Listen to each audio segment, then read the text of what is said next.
And good morning, Commissioners meeting Wednesday, September 11th, 2024. Want to start off, well, first and foremost, two of the commissioners are present, and Commissioner Wildback, we believe it is on his way.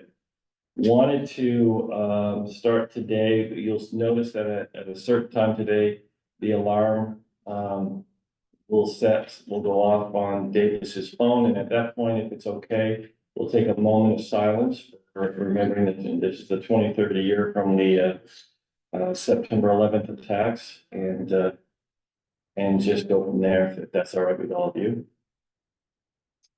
Yeah. Sure. All right, first, We can all tell the story of where we were. well, I think that's actually, I actually think after that, I have some, I printed out some stuff of that day too.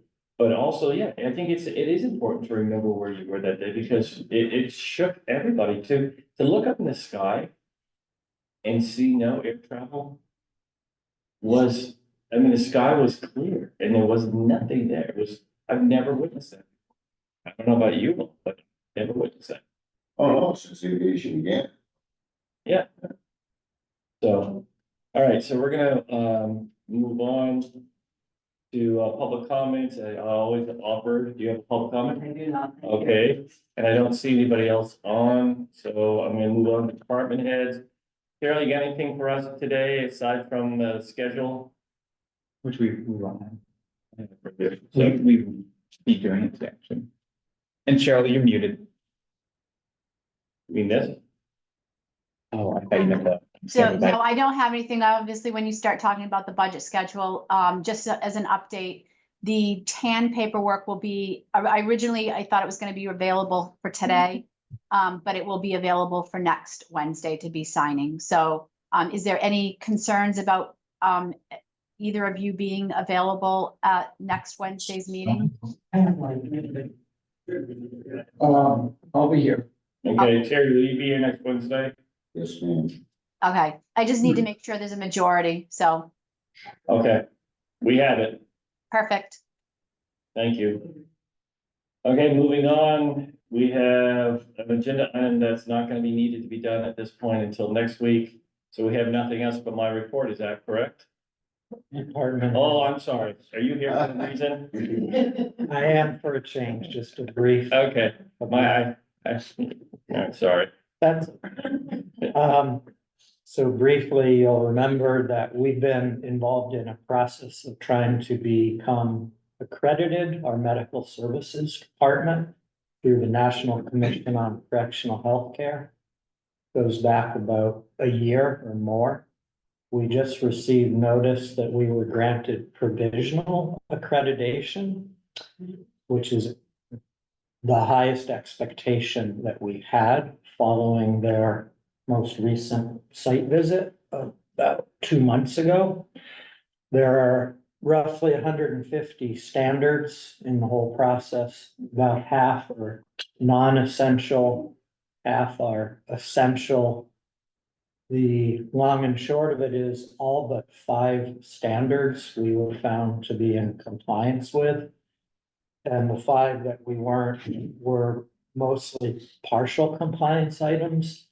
And so what provisional accreditation means is that if we submit a plan of written correction by December 31st and they sign off on it, we would then be granted full accreditation.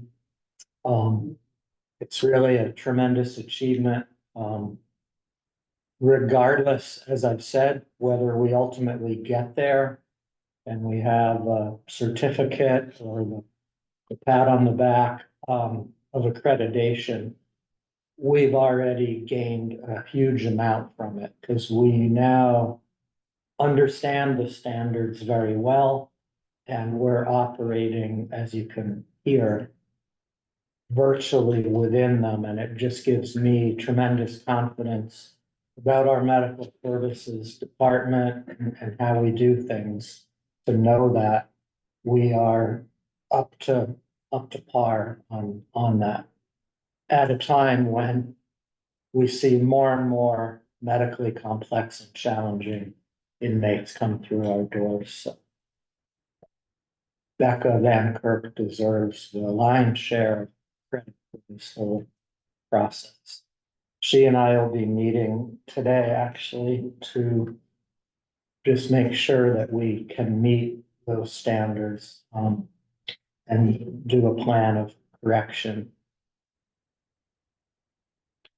So, yeah, just wanted to share that.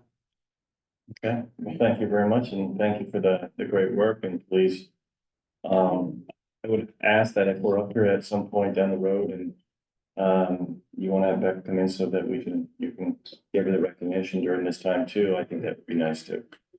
That would be great. All right, anybody else? I don't want to miss any other department heads, and I have to live with it. So, all right, I'm gonna move on to my report then, first and foremost, Saturday. This Saturday, the 14th, in Adnock High School. No, you'd be late by an hour. Oh, I got. Okay, so, at 1 o'clock, we'll have the ceremony for the, Cheshire County EMS for the initial swearing in. And I think it's a great day to, actually celebrate finally where we've come from to where we started. And, we're asking that you arrive at 12:45. You'll be up on stage the whole ceremony. On my world, 40 minutes. It really depends on those people talking and how fast we can get through the swearing in. It's not that I want to take away from it, but we have a crew that will be,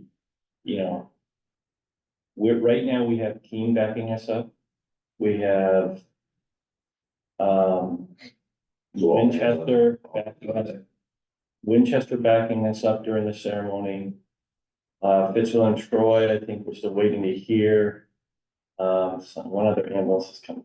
We've got ambulances coming in to cover us for an hour. For that period of time, so that our guys don't have to be called out. But with that being said, if for some reason all hell breaks loose, then we have to be called. So my thing is I want it to be meaningful, I want to be impactful, but I also want to acknowledge that these guys some of these great guys will be working and may have to be called out, so, and their families will be coming up. It's interesting, we have one individual who's bringing 11 family members because he's so proud of this opportunity, and that's what we want, that's, so I'm hoping that it'll just be a nice moment for us to just take a breath and realize what we've done, and that is to ensure that every resident of Cheshire County is being served by us, not just the towns that are contracted with us. We have the press there as well. They've been invited, but the press, they come when they come, don't come when they don't come, and so we've already asked that the press release be drafted up. And pictures will be taken with a photographer coming, so that we can, make sure that that's taken care of, because, we need to continue to tell our story, and I think it's a story that we decided a while ago to start telling on a lot of levels. Okay, so this would be, this would be, if I may, just take a moment, we have a minute of silence so that we can recognize those individuals who lost their lives. 11. This is when the first plane hit the first. So, thank you.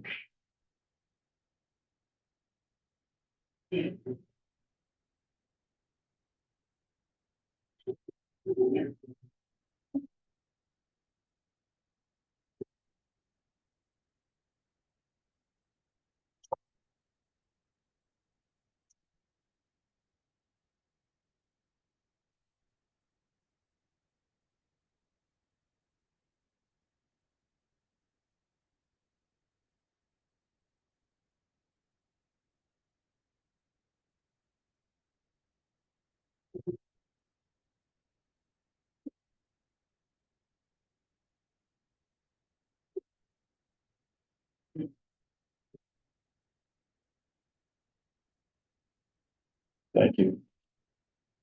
Yeah, I was listening to Linus in the morning. 91. It's 1 and 2. Into the 2 went into the former. So, it's the second time.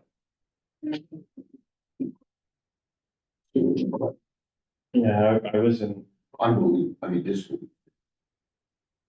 first of all, that's horrible. Playing laughing, and do you think that a pilot just, there was something that came over the pilot and that they crashed into that? That was. And that's the initial, the first part of it. Because I was sitting in a newsroom. And they were talking about, is it, was the first one just accident? Was it, terrorism? And all of the uncertainties of swirling around. And then all of a sudden, TV, boom, up the hit. So, Yeah. Yeah, I mean, we were in a meeting, we were having our usual meeting at Banana Developmental Services. And, somebody came in and then we received a call, because back then it was, the phones weren't, the center of our lives. And, so we're all like, what is going on? We didn't have TV hooked in there, so we went to an individual who owned, one of the, leadership had a house nearby, and so we went over there and sat there watching, and all of a sudden, the second line, we were like, oh my God, oh my God. And then we all looked at each other, this is not what we're thinking. It's not a movie, you know. Yeah, I mean, I was looking this up, so on September 11th, 2001, 297 people were killed in the deadliest terrorist attack in American history. And then I'm, trying to get a timeline, so it all started at 5:45 a.m. in the morning. That's when two intended hijackers passed through the security at Portland International Airport, Jetport in Maine. And the board commuter flight to Boston Logan. At 7:59, that a plane takes off headed for Los Angeles, California. There are 76 passengers, 11 crew members, and 5 hijackers on board. At 8:15, United Airlines flight 175 takes off from Boston, also headed for Los Angeles. There are 51 passengers, 9 crew members, and 5 hijackers on board. And then at 8:19, a flight attendant on Betty Ann Ogg alerts ground personnel that a hijacking is underway and that the cockpit is unreachable. And back in the day, if you remember, that's when they left the doors open. At 8:20, American Airlines Flight 77 takes off from Dallas outside of Washington DC, headed for Los Angeles. There are 53 passengers, 6 crew members, and 5 hijackers on board. At 8:24, one of the hijackers from Portland unintentionally alerts air controllers Boston to attack, in Boston to the attack. He meant to press the button that allowed him to talk to passengers on his flight. At 8:37, after hearing the broadcast, Boston Air Traffic Control alerts U.S. Air Force's Northeast Defense Sector, who then mobilized the Air National Guard to follow the plane. At 8:42, the United Flight 93 takes off from Newark, New Jersey, after delay due to routine traffic. It was headed for San Francisco, California. There were 33 passengers, 7 crew members, and 4 hijackers on board. At 8:46, the first plane crashes into the World Trade Center. All passengers aboard are instantly killed, and employees of the World Trade Center are trapped above the 91st floor. 9:03, flight 175 crashes into the World Trade Center South Tower. All passengers aboard are killed instantly, and so are the unknown number of people in the tower. At 9:05, President Bush is in an elementary school in Florida and is informed about the hit on the second tower. His chief of staff, Ian Bacard, who, wasn't he over at Franklin Pierce for a period of time? Whispers the chilling news from the president's ear. Bush later wrote about his response. I made the decision not to jump up immediately to leave the classroom. I didn't want to rattle the kids. I wanted to project a sense of calm. I had been in enough crisis to know that the first thing the leader has to do is project calm. 9:28 hijackers on flight 9 attack on flight 93. Hijackers attacked on flight 93, and that's when the air let it roll. Let's roll. At 9:37, flight 77 crashes into the Pentagon. All passengers board are instantly killed, and so are the 125 civilian and military personnel in the building.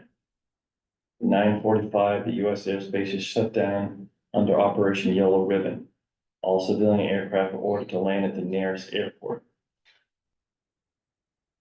At 9:55, Air Force One with President Bush's board takes off from Florida. 9:57, 57 passenger support flight 93 begins to run up towards the cockpit. The pilot begins to roll, Gerard, the pilot, begins to roll the plane back and forth in an attempt to destabilize the revolt. 9:59, the South Tower of the World Trade Center collapses. At 10:02, Flight 93 plows into the empty field in Shanksville, Pennsylvania. All those ultimate targets unknown is likely headed for either the White House or the US Capitol. And 10:18, President Bush authorizes any non-ground planes to be shot down at that time. All 4 hijacked planes had already crashed, but the present team was operating under the impression that Flight 93 was still in the air. At 10:28, the North Tower of the World Trade Center collapses. At 10:53, Secretary of Defense Rumsfeld orders the US military to move to a higher state of alert, going to DEFCON 3. At 11:45, Air Force One lands at Barksdale Air Force Base in Louisiana. Airspace in the United States is completely free of all commercial private flights at 12:15. 1:30, Air Force One leaves Barksdale. 2:30, Rudy Giuliani, the mayor of New York City, visits the fallen Twin Towers of World Trade Center, what becomes known as Ground Zero.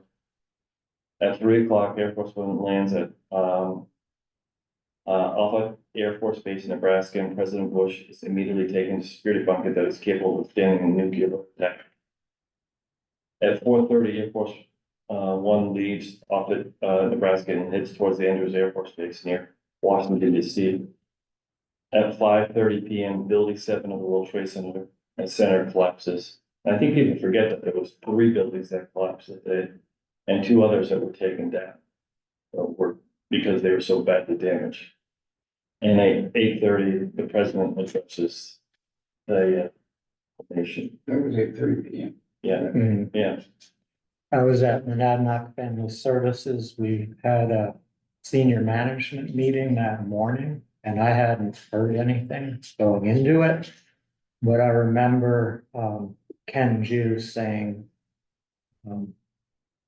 very prophetic, he said, life as we know it will never be the same.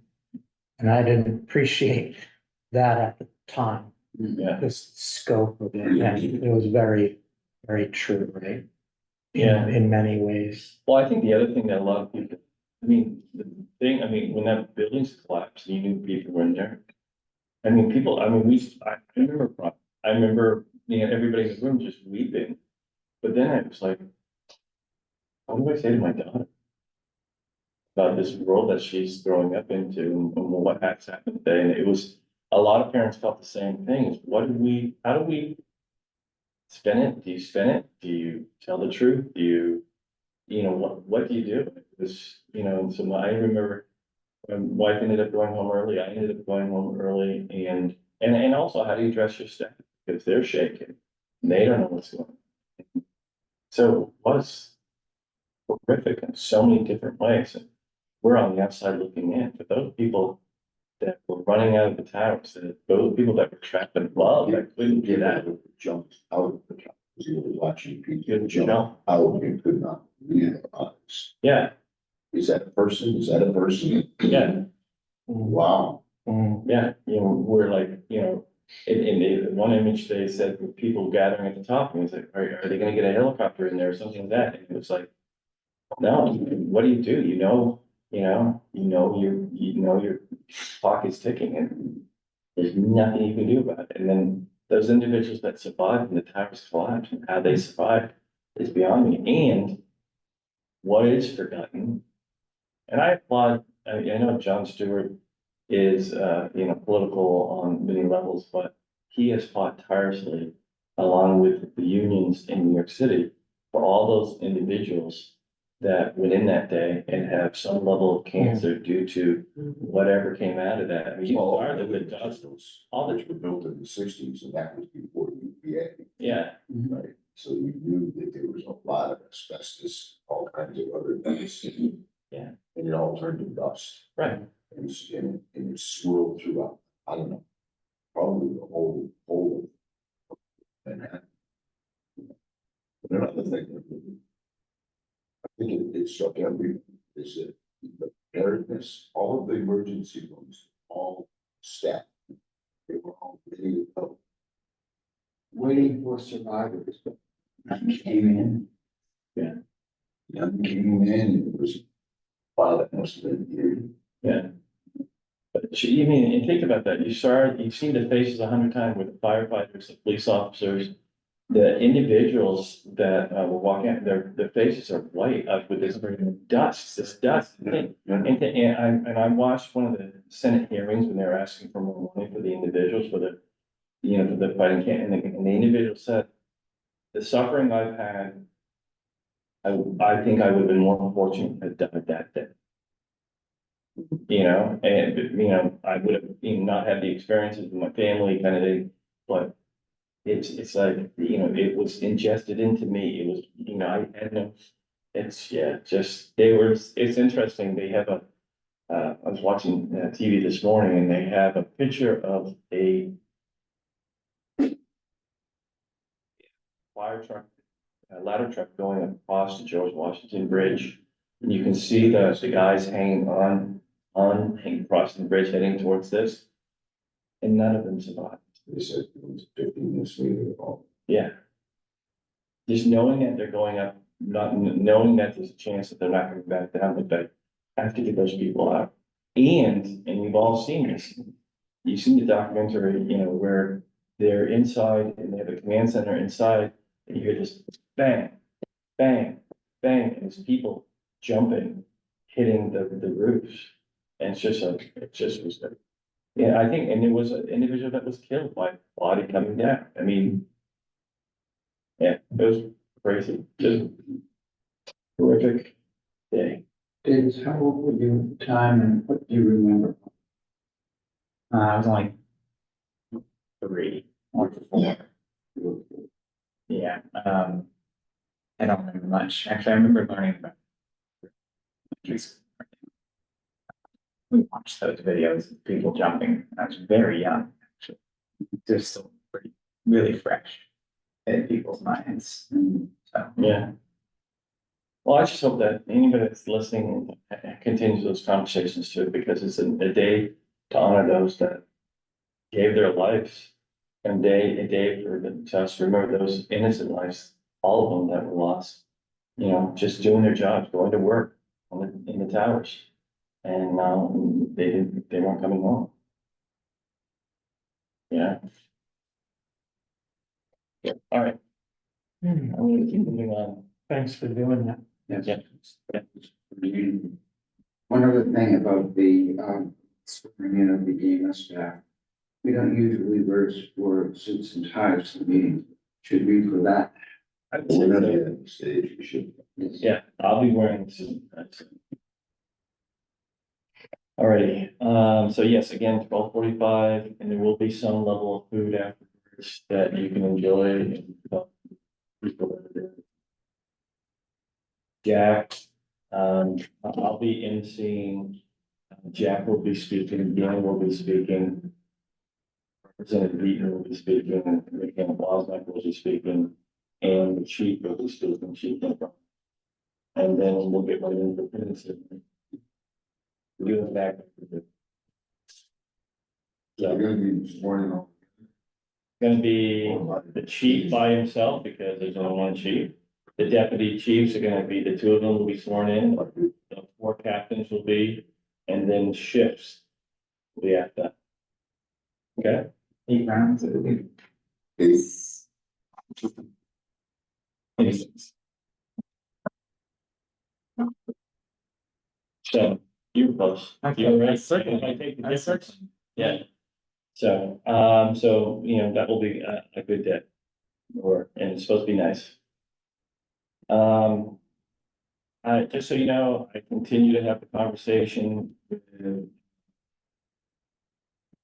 Southwest, Regional Planning Commission and, about broadband and their desire to work with us and seeing how we can best support communities that struggle with overseeing, with a lot of, we have our IT department, a lot of other counties, they either, bill it out to people in the community, or they do it by somebody that has some level of expertise, and I put it in quotations, around that, and, and so we're just looking to see if there's more we can be doing. If there's partnerships we can be doing, that doesn't mean that we take anything on. It's just looking at it in a way that sees if we can support towns, around cybersecurity, around operational issues that they're having. And maybe go after a grant that then Southwest could work on doing something. We've been working with Bob Cheshire works 1 day a week there. And so we've been working with Rod and Henry Herndon, not Henry Herndon. Underwood, thank you. Henry Herndon is the other one. So that's what we're looking at this point. I'll keep you in mind. We have a meeting next week on that. For that project. Cheshire Power, I mean, I think we should have the conversation we had offline, in public that, it can continue moving forward. It's exciting to hear Stoddard is looking at coming on board, because our desire to do right by communities by helping them with something that they want to do alone and have to do through a warrant article has been taken off their backs, and they can now have cheaper power. Say it as simple as possible, cheaper power. The cheapest in the state of New Hampshire for the last year. Through the services of New Hampshire, what is it? It's Community Power Coalition of New Hampshire. And through Cheshire Power, and so There were only started, Elston and Lynch, the only towns that. Well, I guess some people still are not in a community power program. Surrey is not yet here. So that really tells you that in less than a year, we launched in November. Yeah. Last year, but less than a year, almost every town in Cheshire County has become involved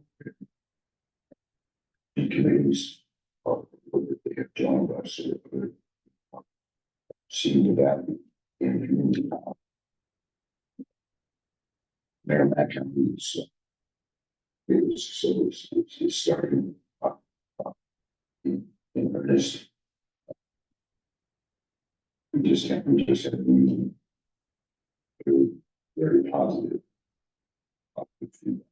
State presenting nearly 40% of all residential ratepayers in the state of New Hampshire, which is Don Reese, the consumer advocate, introduced his remarks to us.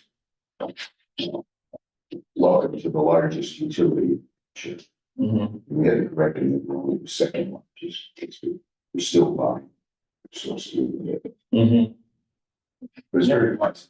It is positive, and our thing is we're more than willing to go to any community, and you've been through the big portion of the work, that to talk about what the benefits are. And I continue, I'm a person, when I walk into something, it's like, it's too good to be true, it's too good to be true. And what, is there some type of thing that's gonna, and there isn't, I mean, there just isn't, you don't pay, into this. You just get the rate, that's it. And you then can choose to do whatever you want with it. In this day and age, when consumers, residents need the relief that they need. It's great to see, and I will be honest with you, and I'm disappointed to read the, Ringe chose to not go down that path. And that they did bring a group of people together to discuss it, but they never really had us come over that I'm aware of. No, he's asked for information via email. Yeah. And I've said, anytime you want us to come over. You know. And Clean Energy New Hampshire. As well. And also. Yeah. They do it on a. More. They're not advocating. Any particular type of community. They're willing to do it. And. Sure, who seems to.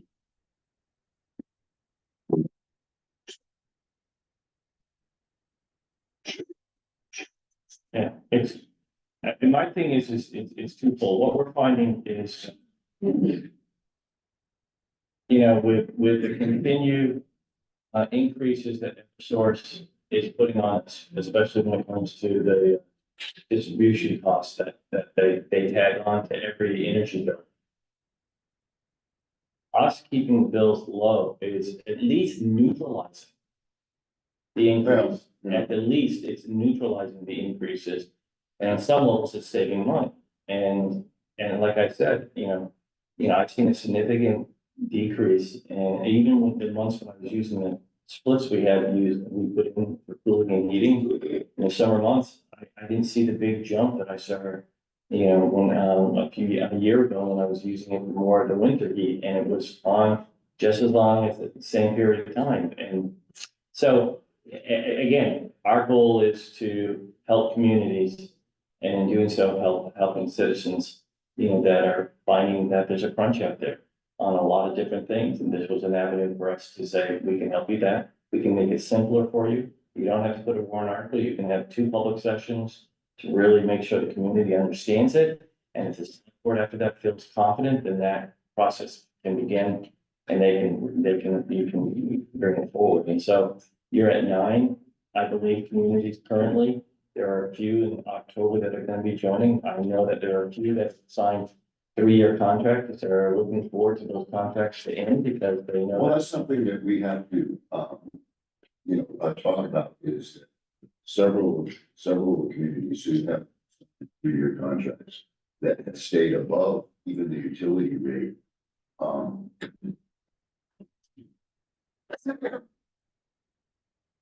They have to start talking about it, before their March meeting. So that they can get involved in some of the. Because that's for most of the towns, that's. And, so, I would like to be able to. Touch bases with Swansea, Marlboro, and Keene. Before. Because they don't have to join us. No, They can just join community power. They don't have to join us. they have their own energy committees. Right. And they've already done all of the paperwork through BBC. So, so yes, but the towns and the city of Keene can do it. Because it's the city council, but because of the board of selectmen, Marlboro and Swansea has to do it in March. So it has to get on their radar.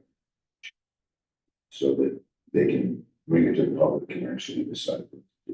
Yeah. Because in their case, I understand why they did it. They wanted to be first. Eversource's rate was up 20 cents. But that whole thing only lasted, they actually only saved money for 3 months. Yeah. It turned out out of the 3 years, they only actually saved money for 3 months. All of the other months have been higher than the Eversource rate, so sort of backfired.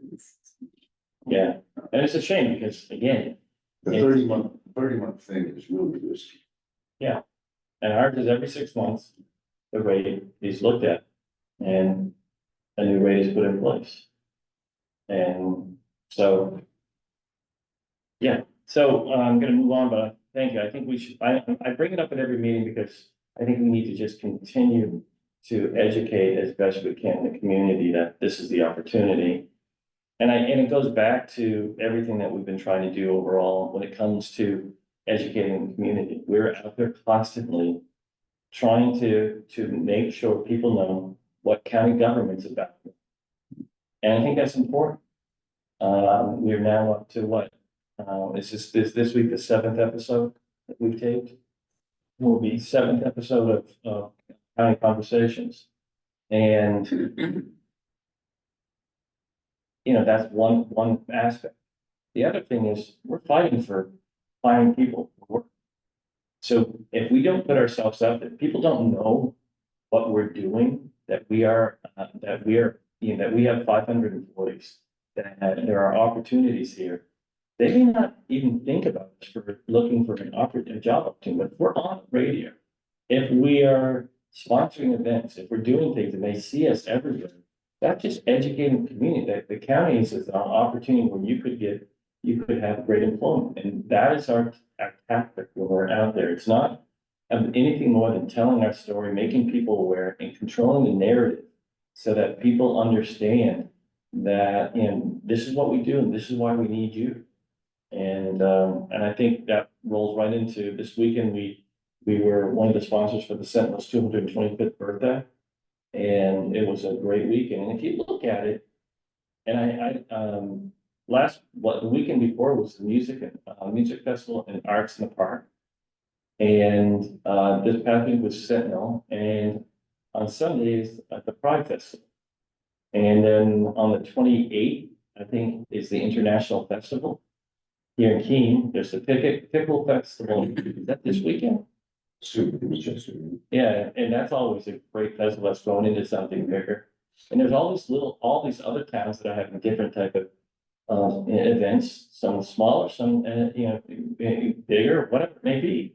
And it just enriches the community as a whole. But that for the businesses that are hanging on downtown, I was talking to Ted McGrew, Ted Shoe and Sport. He said this past weekend, he was seeing numbers. And the weekend before with the music festival, he's seeing numbers that are comparable to when the Pumpkin Fest was at its biggest. And he's like, and that's like the Christmas season for us. And if I'm having like 4 weekends of that prior to Christmas, this is a good year. And if he's saying that, then everybody else along Main Street's feeling the same way. All the restaurants were busy. There were people every place. That strengthens those, the shops that are downtown. And so these community things. Becoming a problem.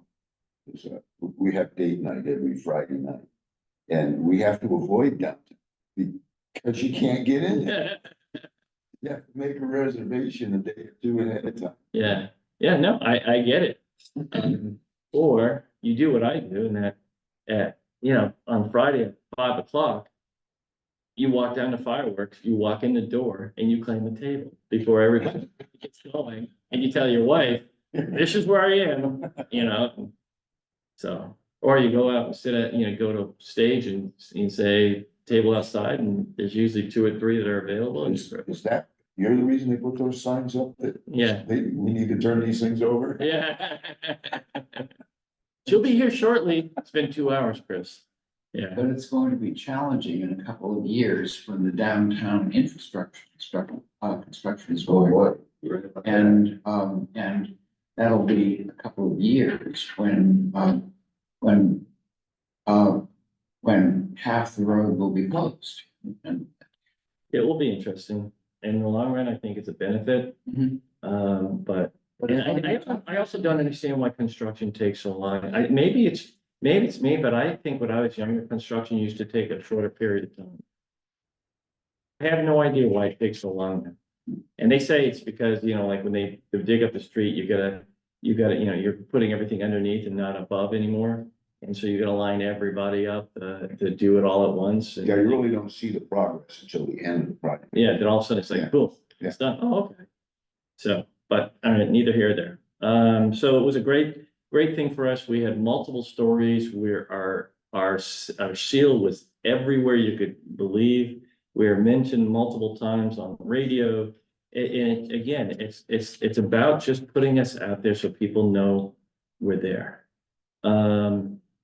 Let's see. So, as you are aware that, EMS, we asked,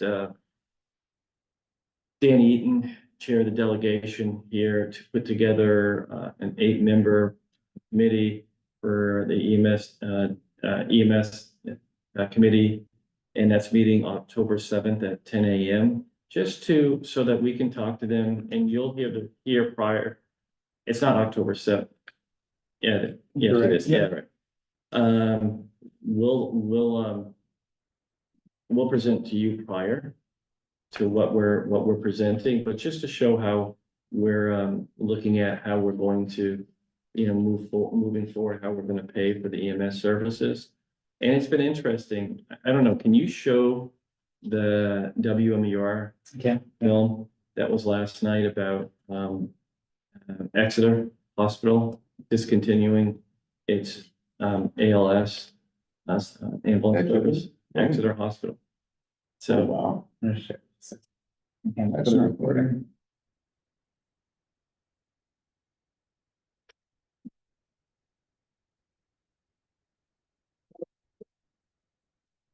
And the play button.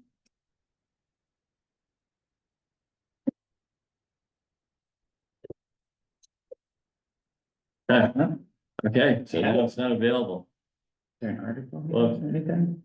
I think the bottom line, Is there a paywall there? the takeaway I had last night. And on top of that, you have the article. I don't know if we sent it out to you over the weekend or not, but you'll get it. From New Jersey, where the director of EMS services for the state of New Jersey was speaking to.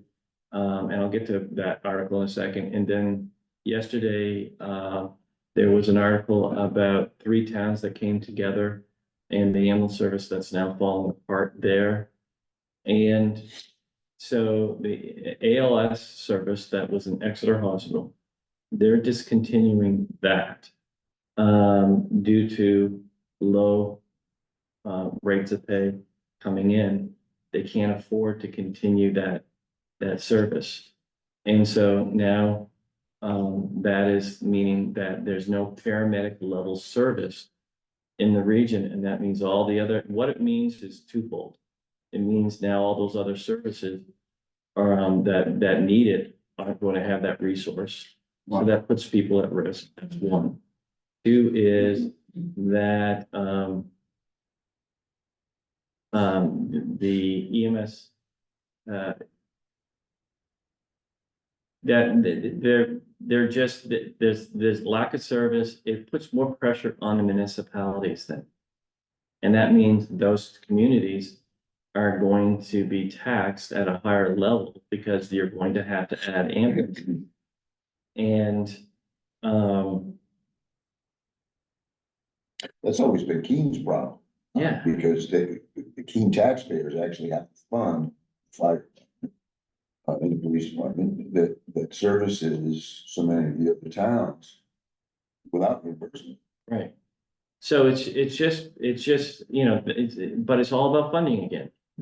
And then you have New Jersey's, and it was a really good article, well written, I thought, really telling the whole story about how they're over the cliff. They're not, the ambulance services throughout New Jersey are collapsing right and left because of payment. I've said this 100 times, we're billing. If we receive the billable, we'd have over $1 million in the bank. It's the receipts.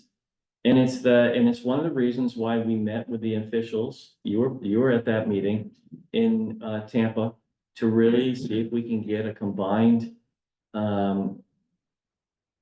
two sides of the aisle to speak to each other and to come together and say Medicare rates have to be higher. And if Medicare rates are higher, then we can go to the state and say, you should be matching the level of what Medicare is at. And Medicaid then bumps up to that level, then we have an argument that you should be making the privates pay that much more. Is that the answer? No, but it's heading us in the right direction. It's a cliff that and I think the other thing is in the last article is about the three towns that came together. And they split by town size. They split is what it looks like. About $600,000 to have one ambulance for the three towns. And the one town that wants to pull out is paying $100,000. The next, and the other ones are paying like 200 and the other one's paying like 200 something.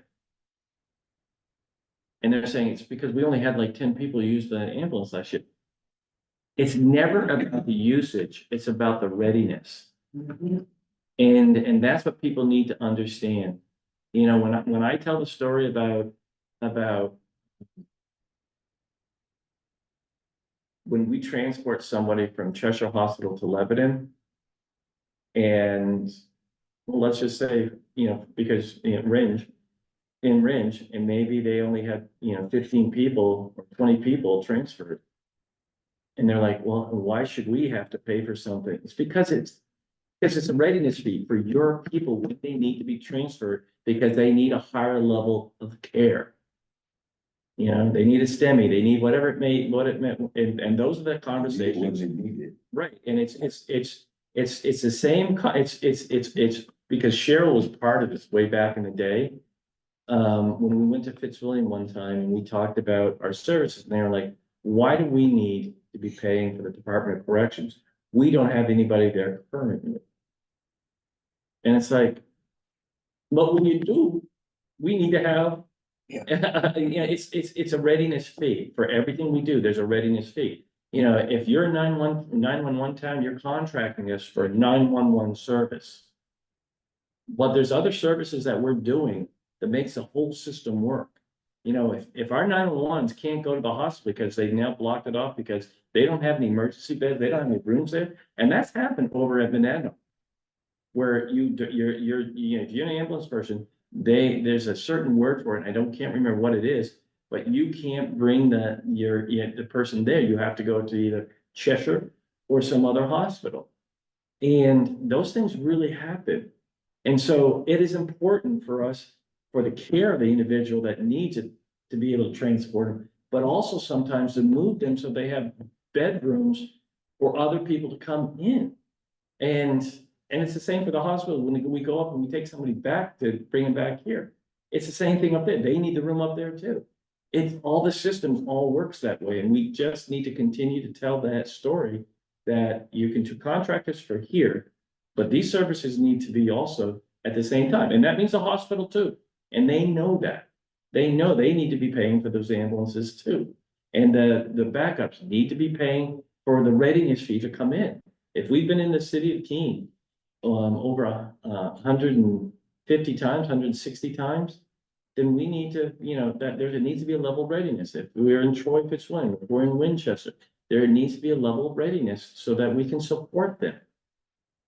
And a lot of times it's people not looking at the bigger vision. And in this instant, the town, Salisbury, New Hampshire, pays $100,000 a year.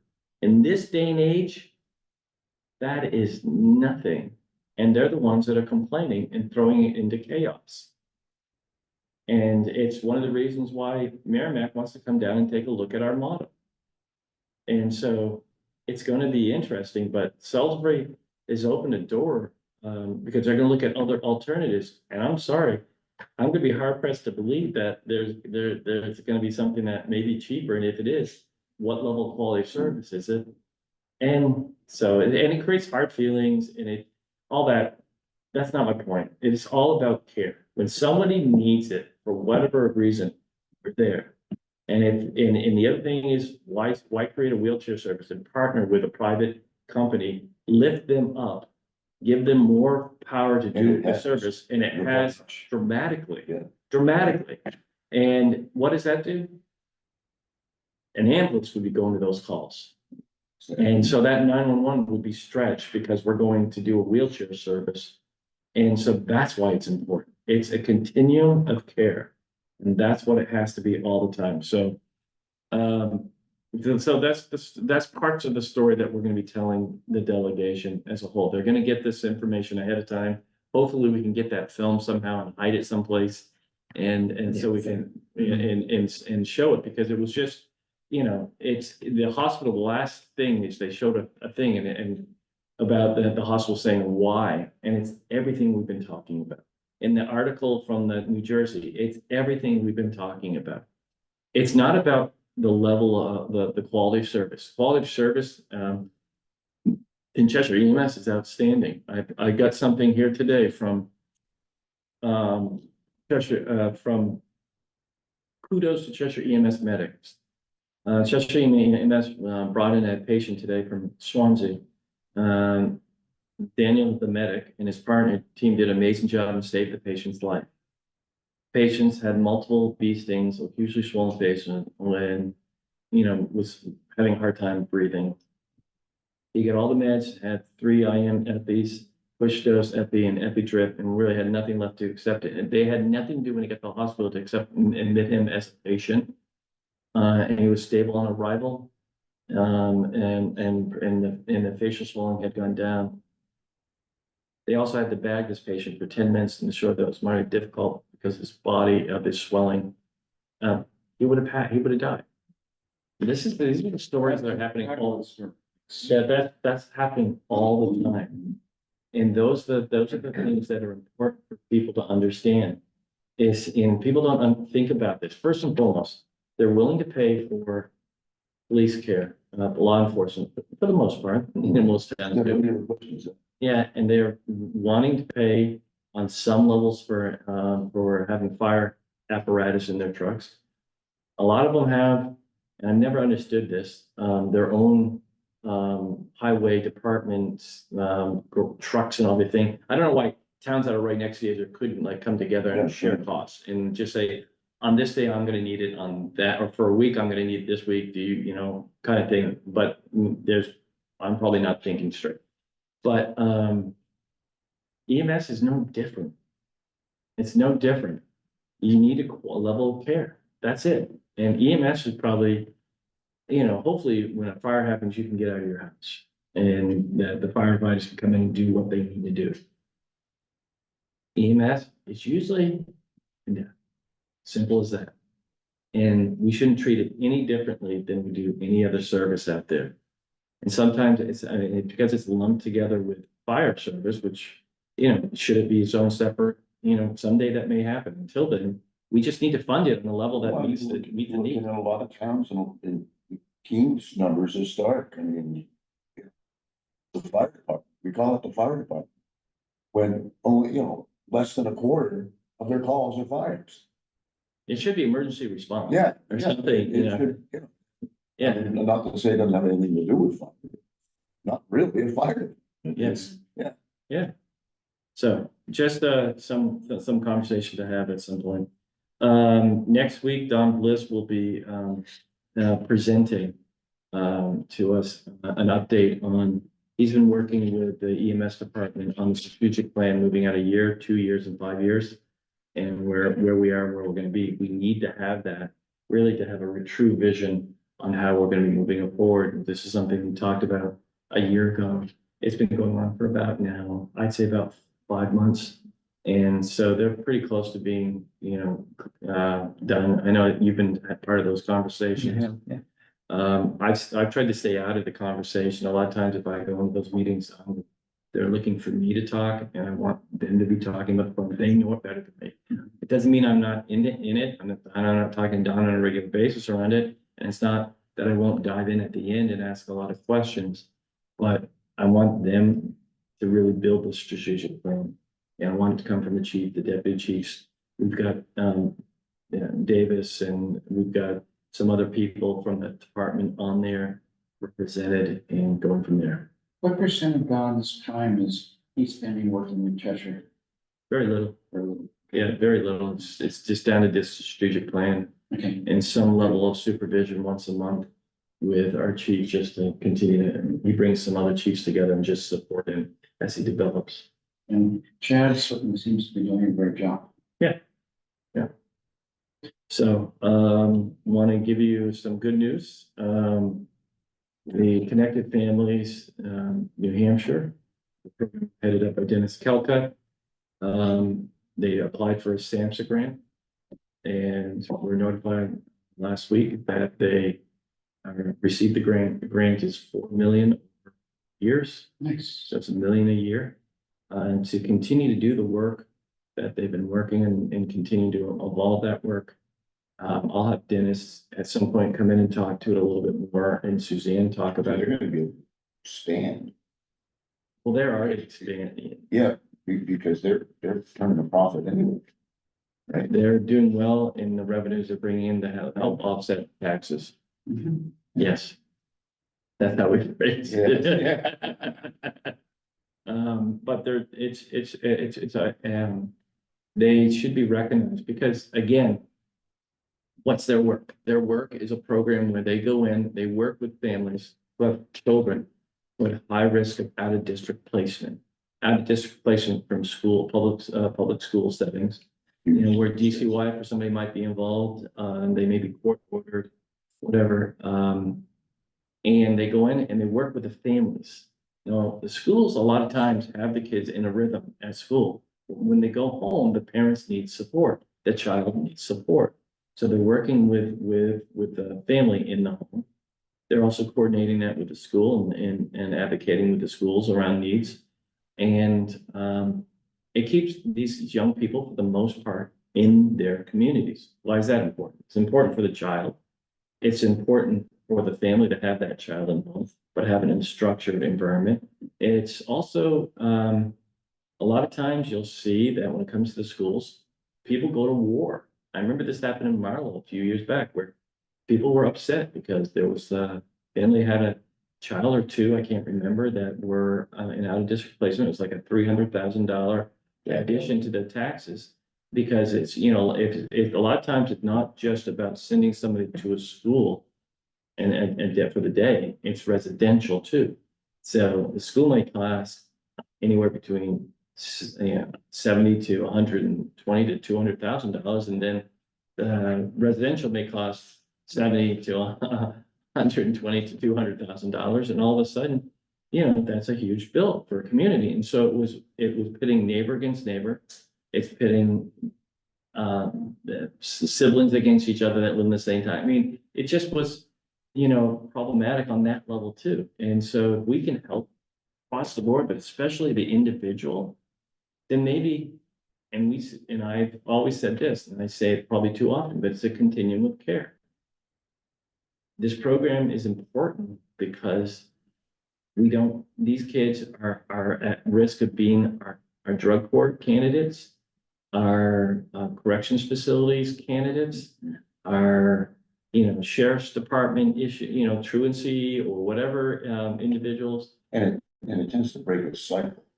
Correct. That, you know, because I'm on the times I've heard Doug say that, you know, we're seeing generational Yeah. inmates, you know, grandfather, father, son, you know, and that's gotta stop. That's My wife's been, at the Conval School District in the SAU for, will be 30 years next year. And she's a director of student services. She's seeing grandchildren of grandchildren. I mean, it's like three out, you know, and it's like, and they're all coming in with the same, when can you break the cycle? Well, you're 100% right. We're hoping that this helps the individual have a better chance of being a valued member of our community. And so at the end of the day, if that all happens, and at the same time, the daily rate that we were able to negotiate with the state of New Hampshire for Medicaid payments for this program pays to cover the cost and then helps with the tax relief at the same time, so be it. It's all good. And as you know, the state liked it so much that they spread it to Sullivan County, to Grafton County, and now it's across the state of New Hampshire. And we have a separate contract that helps us to work with school districts and homes to bring children that are in residential treatment back into the community, a more thoughtful and pragmatic way so that they can really, have a higher level of success coming back into the community and integration back into the community. So kudos to those who wrote the grant and for the work they've been doing as the program continues to grow. It's interesting, the ongoing story of the transformer that's between the two buildings, the old courthouse and the new courthouse. So if for some reason we will need to have it replaced, it looks like now that would be my suggestion at that point, but we'll see, but that we forego ownership of the transformer. Yeah. And then have Eversource, and it's about $300 for rent Yeah, that we would add into our bid. So, I think that would be. yeah, Long. yeah, and in the meantime, Rob Hart, who's our facilities director downtown, is working to find someone that really go in and take a look at how the transformer's doing. And Eversource is helping him with that, so that we can make sure that it's running smoothly. Okay, and then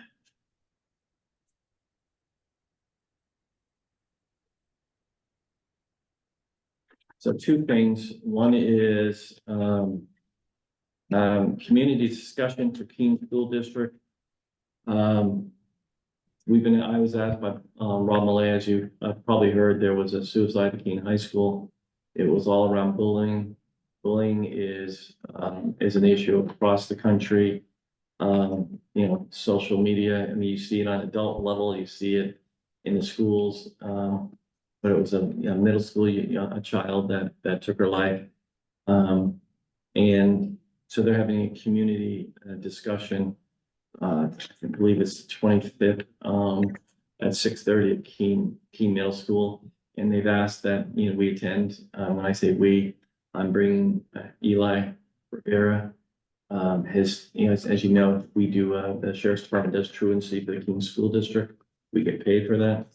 And then also Patrick Heenahan, who is heading up restorative community, restorative justice, and is involved at Keene High School with revamping their whole system so that when people are affected by someone who's bullying or physically, they're if the victim is wanting to sit down and have that person understand how that feels. Patrick's been working with them around that process so that we can start developing a world of people showing some level of remorse for the actions they have and having them hear the effect they had on the victim.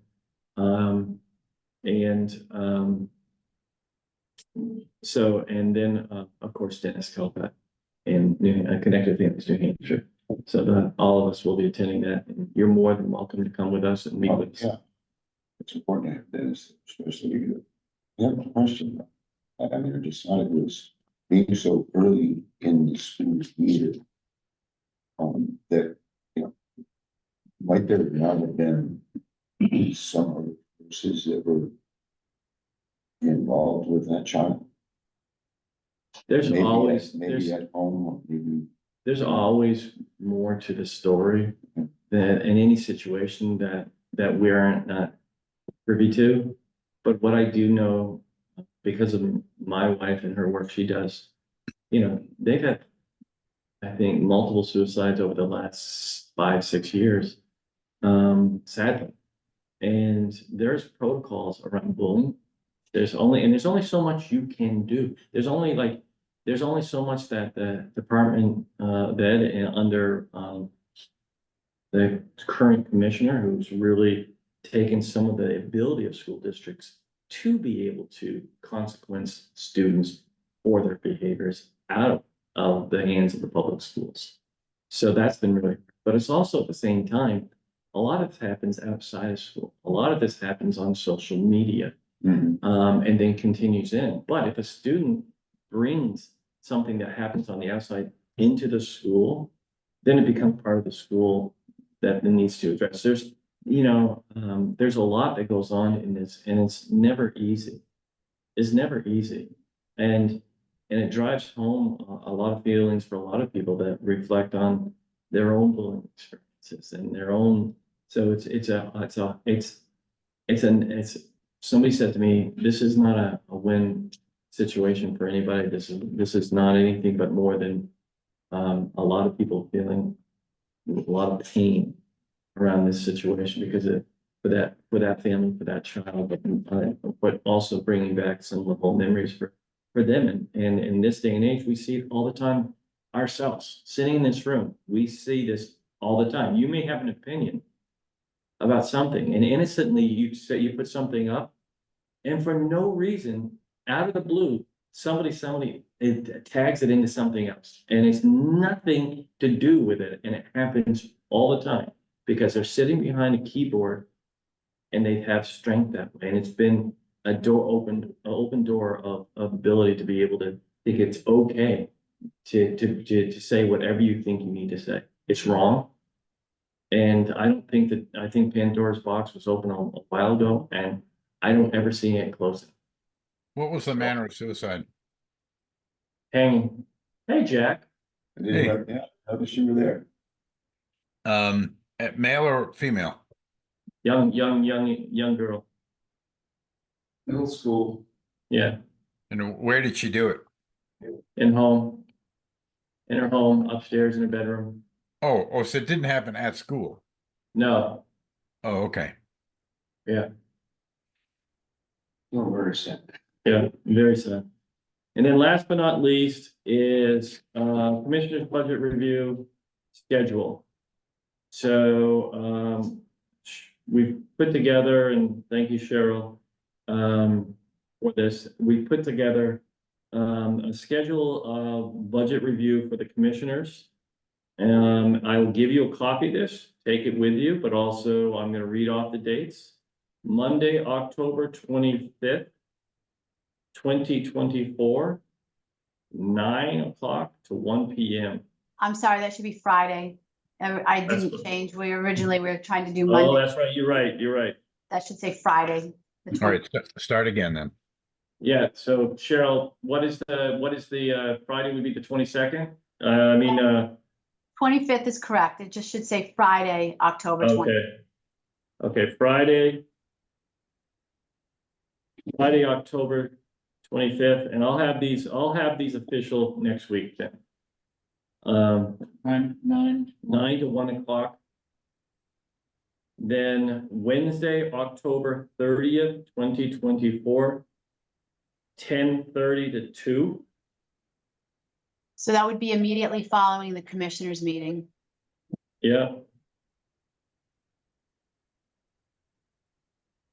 And then Friday, November 1st, from 9 to 11. So what happened last year? What happened last year on that particular day is we called in the outside agencies, but we only called in ones that, well, either had increases or were new. I don't know what the outlook is for the outside agency requests yet. Actually, they probably have just come in. So I'm thinking we would do the same thing if unless it's a new, I guess the question would be, how much do you want to hear from the outside agencies? Well, I Yeah. wonder if we should Heard hear their anything. stories. What's that? I wonder if we should hear anything. I mean, this is an executive committee battleground. I mean, I always hate to waste the agency's time to give two pitches when the executive committee makes the decision anyway, and Hunt and Eaton are the ones that kind of have the bent on restricting or limiting outside agencies. I'm open to anything. I mean, if somehow that helps the agencies, but at some level, I think it gives them a false sense of hope, particularly if they want more money. Yeah. So what I will do is for next week's meeting, I can give, I'll be able to evaluate what agencies requested funds. which ones requested more. And then perhaps you all can decide if there's certain ones you feel it would be useful to hear from prior to forming the commissioner's proposed budget. Yeah. Otherwise, I still think regardless, we should keep this, this date on, even if we are able to find that you're not having to hear Sure. from many of them. Sure. Because this could be a carry forward for departments like commissioners, the low hanging ones that you, if we run out of time on the other 2 days, I guess is what I'm saying. Yeah, no, that's fine. That's not a lot of days anyway, so.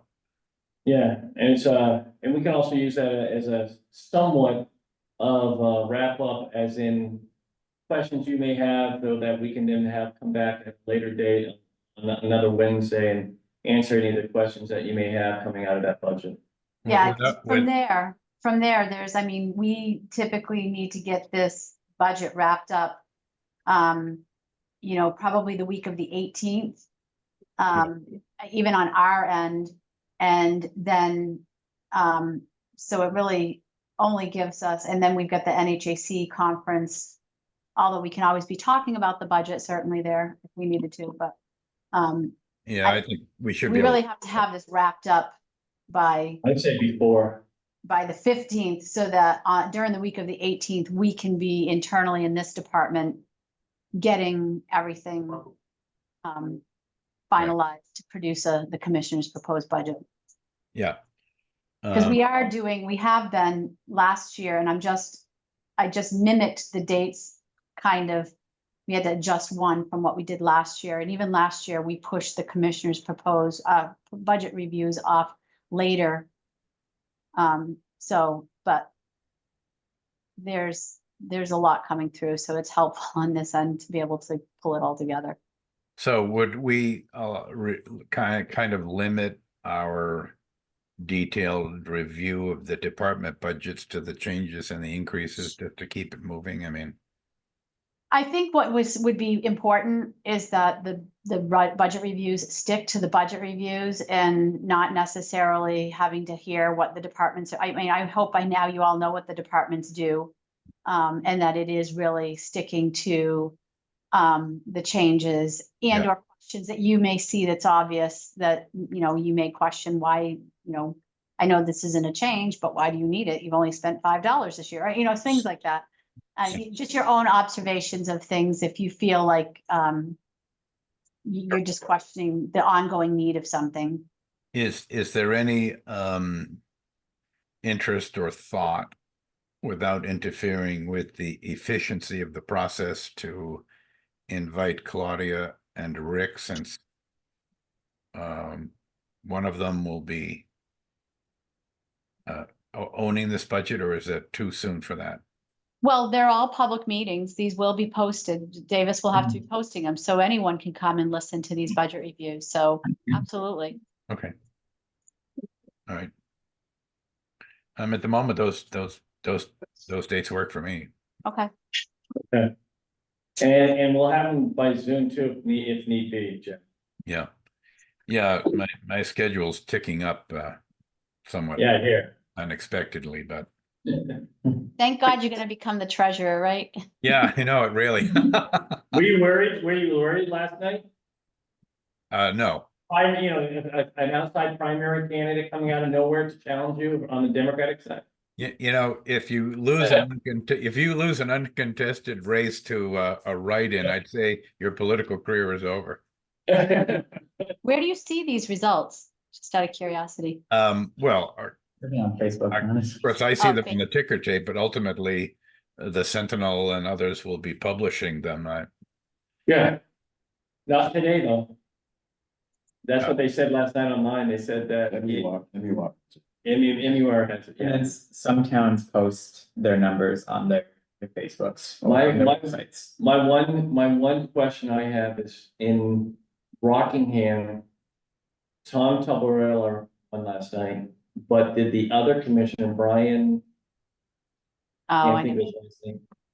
He was like in a battle and he didn't know if he was gonna win or not. And it was with the other commissioner because they changed the district. And he was really worried. He didn't know his wife, he's a Republican, his wife's a Democrat. And she was, she was working to get some Democrats to change to independent so they could then take a Republican ticket. I mean, it was nasty. So he was almost in tears last week at the primary. It's like, I've done everything I can. So, all right, so, Clean Energy New Hampshire, I have the annual membership fee, I'm going to move forward, it's $300 for membership in clean energy. And I think that's everything I have. So.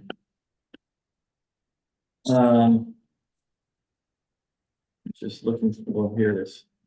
So, any old business? Any new business? Yeah, I want to do some kind of, there's a state law that's gonna be taking effect on January 1st. Probably doesn't affect the municipality.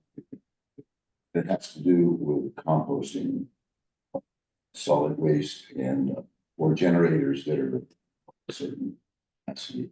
And I didn't know, especially in this facility here in the nursing home, whether we had some sort of composting system, or is it just a general? I'll have to, do you happen to know what the bill is? I'm not a, I'll ask Kate.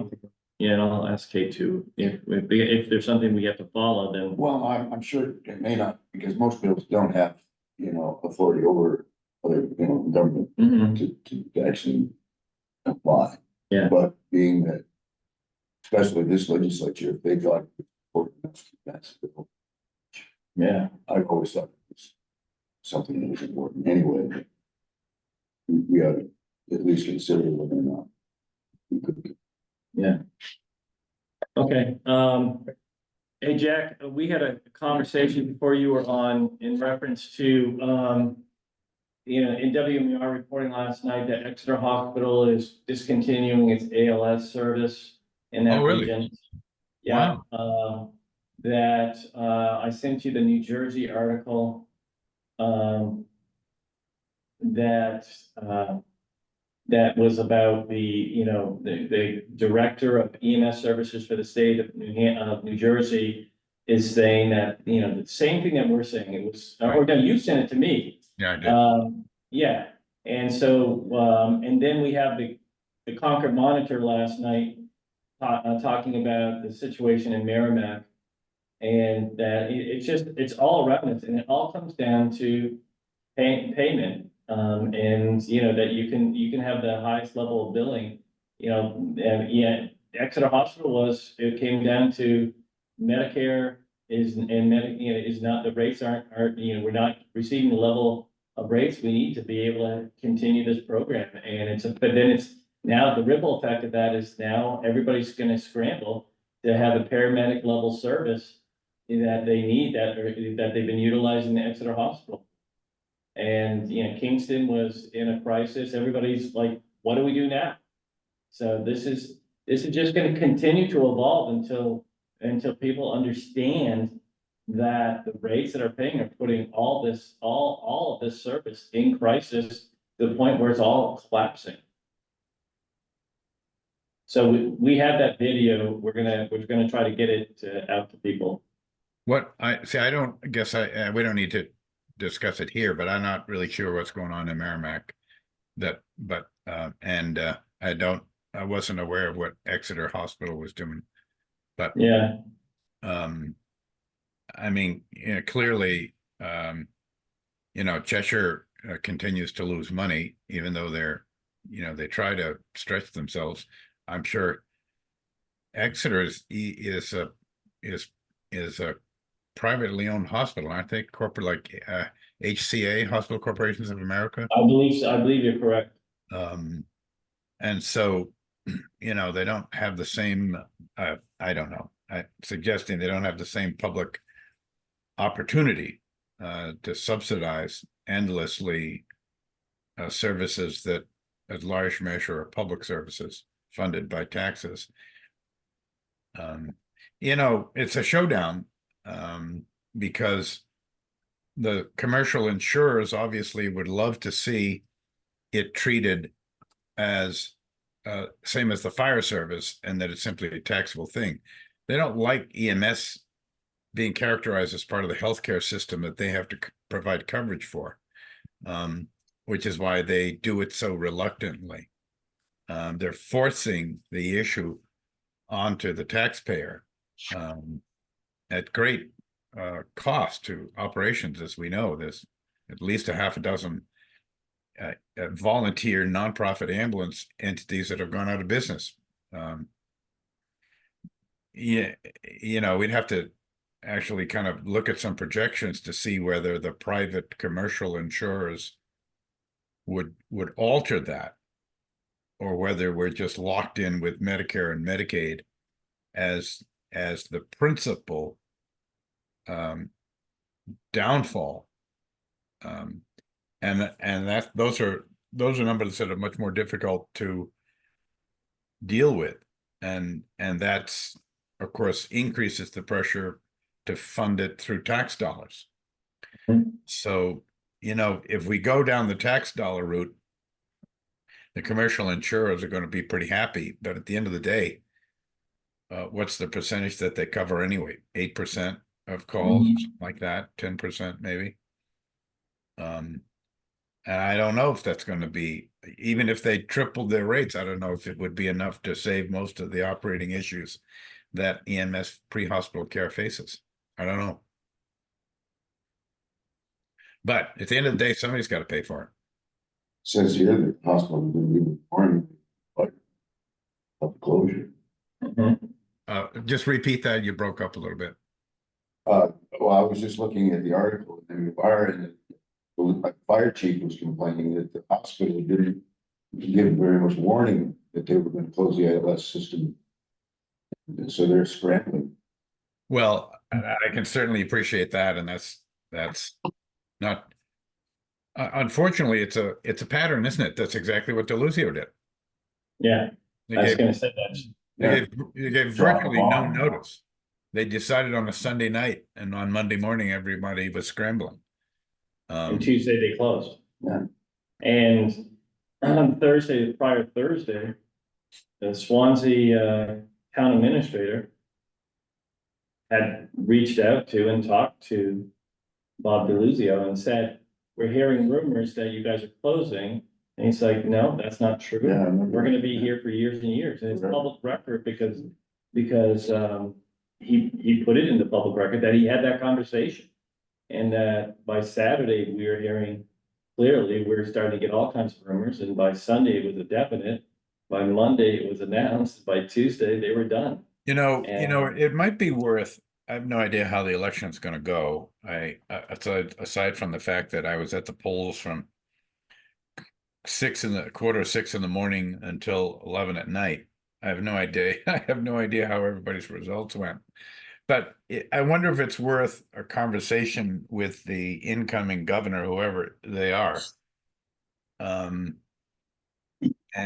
kind of get this on their radar a little bit more strongly. Maybe it does come back to the third rail of legislation creating EMS as an essential service for towns.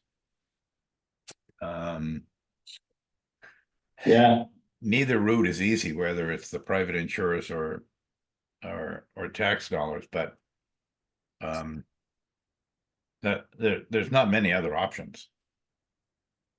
There's no options, really. Well, I would like to, yeah, I mean, I think it's in any forum that they're in, I think these are the type of questions they should be talking about to see if they understand the importance of what needs to be done to ensure that these services are strengthened, because right now there's at least two that I'm hearing that are struggling to the point where they could end tomorrow.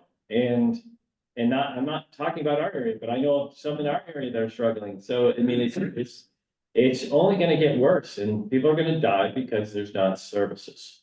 Well, Simple as that. why don't we try to get a seasoned politician to figure out what subcommittee essential service legislation would be funneled through, and try to put together enough stakeholders to educate them and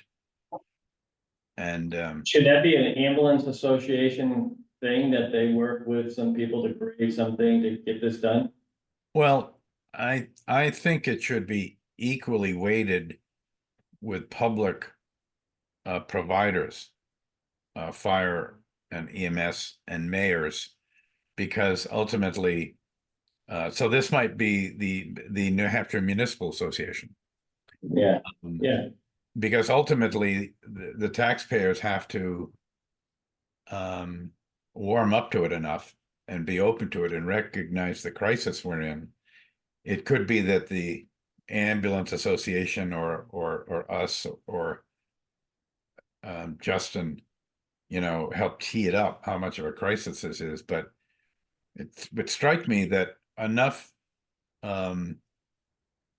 consequence of funding issues has been borne across the state that fire and public entities have to be legitimately concerned about who's going to respond.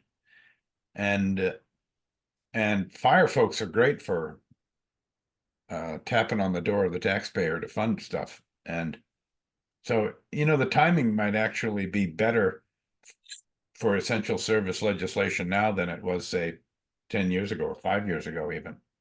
yeah. And then if you get the governor and the taxpayers on board, then the governor and the legislature, they might actually be more motivated to force commercial insurers to pay posted rates in order to save the burden on the back of the taxpayer. So it'd be like a win-win. They both fund the service and they're reaching out to do something to the property taxpayer to mitigate the cost of pre-hospital care. But there's got to be a lot of people involved. We're just a small voice in the woods here. But Yeah. we have to marshal greater political strength, and it might be, and around the time of an election might be a good time to do it. Well, I also had an opportunity to talk to Sean Burke, who is the publisher for the Sentinel at length last week. And and I reminded him that he offered up to have an editorial board come together for for whatever topic we wanted to anytime. And he said, Chris, just call me and I'll organize it. And you just bring your people and we'll, we know ahead of time what it is, so we can do a little homework or whatever we need to do. But, so I think when we're ready, I would hope that in November that we would have some level of that too. And that might be something that we can start heading down and bringing that thought out there too. Yeah, That could be picked up on by, statewide papers too. A lot of times those stories are. I think it's going to be pretty important to have public EMS agencies participating in that. Because remember, one of the criticisms that carries water up at the insurance department is that these private ambulance companies are just trying to make money. Right. And that's that's a substantial part of their pushback for higher reimbursement rates. And yet there's more public funded EMS agencies than there are private, I bet, but I don't know exactly. So you know what I mean? If you bring AMR in, or the New Hampshire Ambulance Association, those are fundamentally private entities, I think. I don't know what the membership is like. So I don't know. I think, and I say a seasoned senator or a member of the House, because you want somebody that's got some carrying weight up in Concord. Yeah, it's interesting is Senator Riccardi I mean, she took our idea about, room and meals tax. And she brought it forward and fought for it to be increased. And she credited us publicly. She credited us because we were the ones that wrote the letters.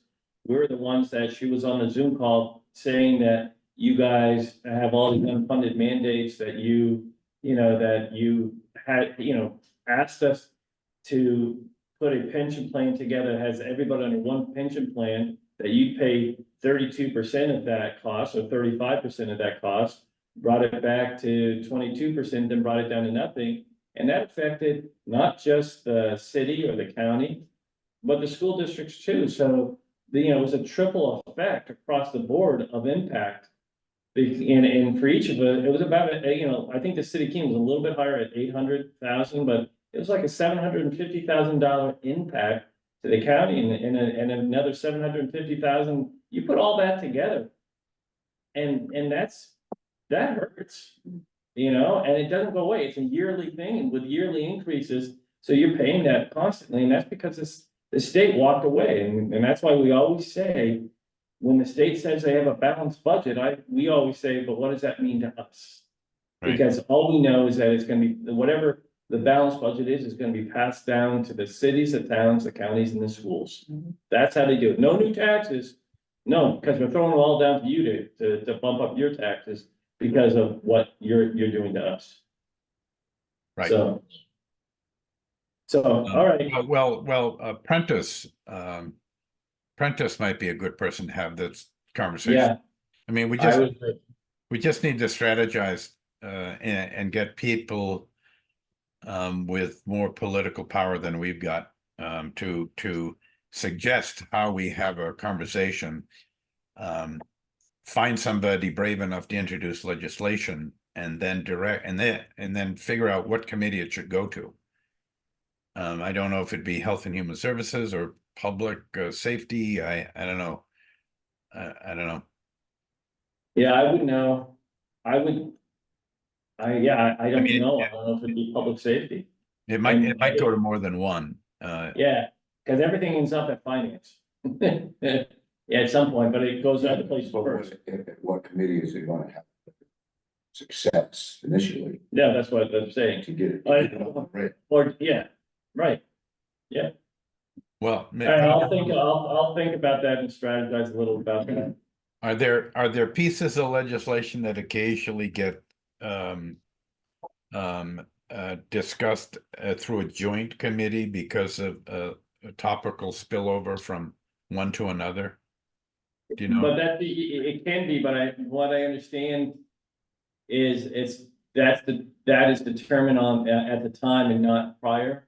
So it usually starts in one committee and then they feel like they need to bring another committee in. Okay. Well, I don't know. I think that's all we can do because I don't have any answers. Yeah. So, okay. And then Jack, can I just mention something?